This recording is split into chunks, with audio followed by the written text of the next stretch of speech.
1990లో Vasant Kumar versus Karnataka స్టేట్లో ఒక case వచ్చింది. ఇదే కేసు. ఆర్థికంగా వెనుకబడినటువంటి వాళ్లకు రిజర్వేషన్లు ఇవ్వాలి అనేటువంటి దాన్ని మనం ఆమోదిస్తే, భూస్వాములు కానీ పెట్టుబడిదారులు కానీ మేము ఆర్థికంగా వెనుకబడి ఉన్నామని వాళ్ళ యొక్క ఇన్ఫ్లుయెన్స్ను, అది కుల ఇన్ఫ్లుయెన్స్ కావచ్చు, డబ్బు ఇన్ఫ్లుయెన్స్ కావచ్చు, రాజకీయ ప్రభావం వల్ల కావచ్చు, సర్టిఫికెట్లు పొందుతారు. అలా పొందినటువంటి వాళ్ళందరికీ కూడా మీరు ఇవ్వాల్సి వస్తుంది కదా అని మన అడ్వకేట్ వాదిస్తున్నప్పుడు జస్టిస్ చిన్నపరెడ్డి గారు ఆ అడ్వకేట్కి చెప్పాడు. అలా జస్టిస్ చిన్నపరెడ్డి నివేదిక 1990 నివేదిక. సార్ దీన్ని తెలుగులోకి ట్రాన్స్లేట్ చేసి ఇట్లాంటి అనేక పుస్తకాలు చేశాడు. చిన్నపరెడ్డి గారు చెప్పారు, ఇప్పుడు ఈ 10% రిజర్వేషన్ల రేటు కూడా, ఈ 8 లక్షలు వెనుకబడతారు అనేది కూడా ఎవరైనా సర్టిఫికెట్లు తీసుకురావచ్చు కదా సార్? అవును, అందుకే బీపీ జీవన్ రెడ్డి గారు కానీ, చిన్నపిరెడ్డి గారు కానీ, ఇలాంటి వాళ్ళు, విఆర్ కృష్ణయ్య గారు కానీ మనకు ప్రజల పక్షపాతం ఉండి చాలా గొప్ప తీర్పులు ఇచ్చినారు, సామాజిక న్యాయ కోసం కృషి చేసినారు, ఉన్నారు అలాంటి వాళ్ళు. అయితే న్యాయమూర్తుల వ్యవస్థనే మార్చాల్సిన అవసరం ఉన్నది. ఇప్పుడు ఐఏఎస్ అన్నది ఒకటి ఉంది, ఐపీఎస్ అన్నది ఆల్ ఇండియా లెవెల్ సర్వీస్, అలాగే రాష్ట్రాల స్థాయిలో గ్రూప్ 1 సర్వీస్ ఉన్నది. ఈ పద్ధతిలో ఒక 10 సంవత్సరాలు సుప్రీంకోర్టులో ప్రాక్టీస్ చేసిన వాళ్ళు మాత్రమే ఈ పరీక్ష రాయడానికి అర్హులని పెట్టి, ఆ పరీక్ష రాసిన వాళ్ళని ఎన్నిక చేసుకుంటే అదొక పద్ధతి. అలా కాకుండా న్యాయమూర్తులే పెట్టుకుంటే కేవలం 100 కుటుంబాల నుంచి మాత్రమే గత 76 సంవత్సరాలుగా న్యాయమూర్తులుగా వస్తున్నారు. అదే చంద్రచూడ్ కొడుకు ఇప్పుడు ప్రధాన న్యాయమూర్తి. అసలు సుప్రీంకోర్టులో ప్రాక్టీస్ ఎప్పుడు చేయాలి? మన వాళ్ళు అయితే తాలూకా లెవెల్ నుంచి జిల్లా లెవెల్కి అయితే మహా ఎక్కువ, అయితే హైకోర్టు ఢిల్లీలో ఉండాలి, ఢిల్లీలో ప్రాక్టీస్ చేయాలని ఎంత కష్టం. అలా ప్రాక్టీస్ చేయగా మళ్ళీ కోర్టు కేసులు ఇవ్వాలి, గెలవాలి, ఆ తర్వాత మళ్ళీ అక్కడ పైరువి చేసుకోవాలి, ఎక్కాలి. కేవలం 100 కుటుంబాలు వాళ్ళు మాత్రం ఇప్పటిదాకా న్యాయమూర్తులుగా ఉంటున్నారు. అన్ని కుటుంబాలు, ఇవన్నీ ఇండియా టుడే పేపర్లో రాశారండి. ఎప్పుడో ఇండియా టుడే పేపర్, ఆ కుటుంబాల పేర్లతో సహా.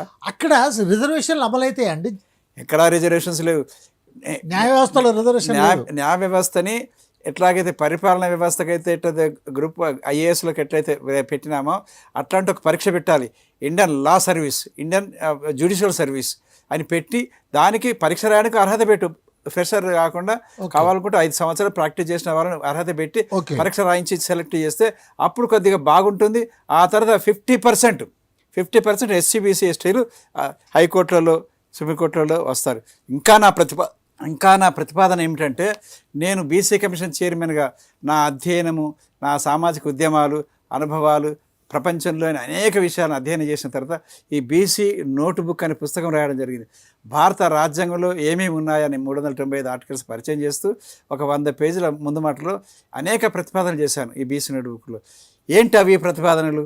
ఆ ప్రతిపాదనలు ఏంటంటే, భారత రాజ్యాంగ ప్రజాస్వామ్యం 3 అంశాల మీద, 3 స్తంభాల మీద నిలబడింది. 1 చట్టసభలు, పార్లమెంటు, ఆ తర్వాత రాష్ట్ర శాసనసభలు. 2 పరిపాలన వ్యవస్థ, అంటే బ్యూరోక్రసీ యంత్రాంగం అంటున్నాం, ఐఏఎస్లు కావచ్చు, గ్రూప్ 1 ఆఫీసర్లు, కలెక్టర్ కావచ్చు. 3వది న్యాయ వ్యవస్థ అన్నాం. ఈ 3 ప్రజాస్వామ్యము ఉచితంగా మనం ఎన్నికవుతున్నది ప్రాదేశిక నియోజకవర్గాల ప్రాతినిధ్యం, టెరిటోరియల్ రిప్రజెంటేషన్ అనేది 543 ప్రాంతాల నుంచి సమానంగా, వెనుకబడిన ప్రాంతం నుంచి, అభివృద్ధి చెందిన ప్రాంతం నుంచి అవుతున్నారు. ఇది నిజమైన ప్రజాస్వామ్యం అసెంబ్లీకి కూడా. అయితే మరి బ్యూరోక్రసీ యంత్రాంగంలో జరగట్లేదు, రాష్ట్ర స్థాయి అంటున్నారు, మరి ఐఏఎస్లకు జాతీయ స్థాయి అంటున్నారు. నిజమైన అందరికీ అభివృద్ధి అన్ని ప్రాంతాల వారీగా, అన్ని కులాల వారీగా, అన్ని సామాజిక వర్గాల వారీగా సమానంగా ఎదగాలంటే ఎట్లాగైతే పార్లమెంటు నియోజకవర్గ ప్రాతినిధ్యం ఉందో ఆ నియోజకవర్గం నుంచి ఐఏఎస్లు ఏటా 1000 వచ్చినాయి అనుకో, ఐఏఎస్ ఐపీఎస్లు ఏటా 2 ఆ నియోజకవర్గానికి. 5 సంవత్సరాల్లో 10 మంది వస్తారు ఐఏఎస్లు ఐపీఎస్లు. ఒక ఆదిలాబాద్ నియోజకవర్గం నుంచి, శ్రీకాకుళం నియోజకవర్గం నుంచి 10 మంది వస్తారు. అప్పుడు వాళ్ళు ఏ ప్రాంతంలో పనిచేయని, వాళ్ళు కాశ్మీర్లో పనిచేయని, పంజాబ్లో పనిచేయని, మా ప్రాంతానికి సంబంధించిన బడ్జెట్ ఎట్లా ఉందని చెప్పి చూసుకుంటారు. మా ప్రాంతంకు ఎలాంటి డెవలప్మెంట్ యాక్టివిటీ చేయాలని ఆలోచిస్తారు.